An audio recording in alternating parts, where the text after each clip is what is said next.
words 9/11 and war and terrorism, what are some of the countries that come to mind?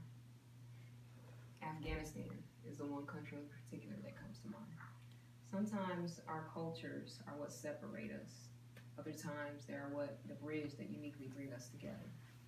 When the United States invaded Afghanistan in search of bin Laden, I've always wondered about the culture. Like, what else is there to Afghanistan? I've wondered about the customs, the people. So I've done a little research that may pique your interest, and maybe this will help you not to just associate with the words war on terrorism or 9/11. First, I'll tell you about the geographical background and their relationship with the U.S. Second, I'll tell you about the cultural aspects, and last, I will tell you about the communication behavior. Afghanistan is located at a crucial, principal, and important location. It is sitting on many migration trade routes. It is located in South Asia. The capital is Kabul. The air is clear and dry, mild temperatures, very humid, and it is prone to earthquakes. The life expectancy is 44 years. Education is free. Boys and girls are separated, as well as the men and women, and the daily cost of visit is $28. A visa and a passport is required for entrance, and all citizens are called Afghans, and most are Muslims. The primary language is Dashtu and Dari, and according to the Gale Reference Library Encyclopedia, the 13th edition, with the fall of the Taliban and the adoption to the new 2004 Constitution, Islam has become the primary religion, and they do allow religious freedom, is what they say. It is extremely poor. It does depend on foreign trade and agriculture. It is the largest producer of opium. According to ProRequest Culture Grams Online Edition, they participated in their first presidential election in April of 2014. Most people there do live in rural areas. They have been allies with the United States since 1921. The 9/11 attacks that were said to be carried out by Osama bin Laden was the reason that we invaded Afghanistan. He was said to be hiding there in the mountains. That's when we had the Operation Enduring Freedom. In 2012, we did declare it a non-NATO, meaning it was no longer a threat. Sometimes being exposed to feelings, attitudes, and ideas of our everyday life are the shared values and beliefs that make up a culture. But instinctually, we can tell where the difference when we're in different cities, in different places. They do celebrate Ramadan, which is the 9th month of the lunar calendar. They do fast from dusk to dawn. The men pray at the mosque. They usually start the day with new clothes. Foreigners are not required to fast, but you cannot chew gum, eat, drink, or smoke in public. There is a blue mosque, which is the most beautiful attraction. It is in the 4th largest city, which is Mazar Sharif.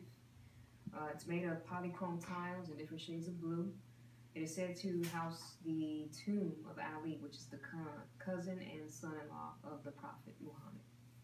In order to fully experience culture, we have to know where to go, what to eat.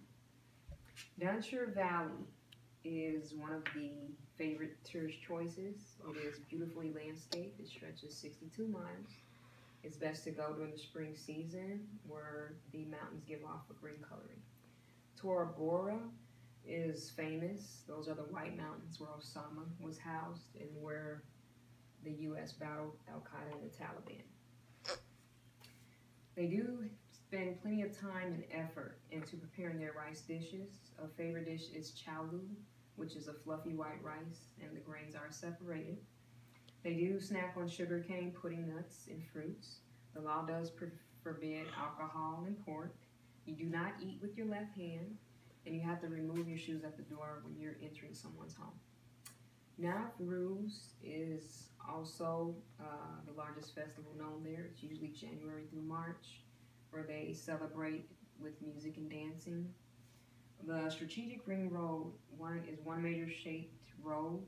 It's their major road. It's shaped like a U. Off-road travel is dangerous because of the many landmines that are planted. So most people walk, ride animals, or draw a horse carriage. Very few people own private cars. The beliefs of a country and its religious etiquette is usually what represents the core of the people, and that's how they communicate with each other. In order to fit into mainstream, you have to know how to think and act and communicate the way the Afghans do. According to Pro Request Graham's Online Edition, their primary loyalty is to their family, and the family code is inflexible. Handshakes and pat on the back by men are what they do when they embrace. For lengthy conversations, they place their right hand on their heart. Men don't shake hands or make direct eye contact with women. Female friends embrace each other by interchanging kisses on the cheek. They don't use hands or make gestures while they're speaking. Married women who live far from their family usually visit twice a year for several weeks. You can only visit the same gender, and dating isn't allowed. Families live in a compound called Kala. Once the man marries the wife, they move into another room and start their own family. A man is allowed to have 4 wives as long as he can take care of them equally. Premarital and extramarital sex is a no-no. That is a cause for determination, according to the Pro Request Graham's edition. Depending on the day or the time, the host does serve something to eat. Chai tea is the favorable drink. All things are not equal. Although the Freedom for All Women role was limited to the homes and fields, in 2004 with the new constitution, it restored equal rights, but women are still raped, killed, and also tortured. Men don't speak directly to women. It dishonors them. When women are walking down the main street, they keep their eyes lowered in order to maintain proper reputation. It is advisable for the women to wear headscarves. Men should never interact with a woman or be left alone in the same room with a woman. Afghanistan has never been able to fully recover from the many wars that it has had. First, I told you about the geographical background and history with the U.S. Second, I told you about the cultural aspects. Lastly, about the communication behaviors. Knowing a country's history and understanding different cultures, customs, and beliefs help us better understand the world that we live in. Makes us more conscious, and we're able to appreciate the values and the beliefs of our own country.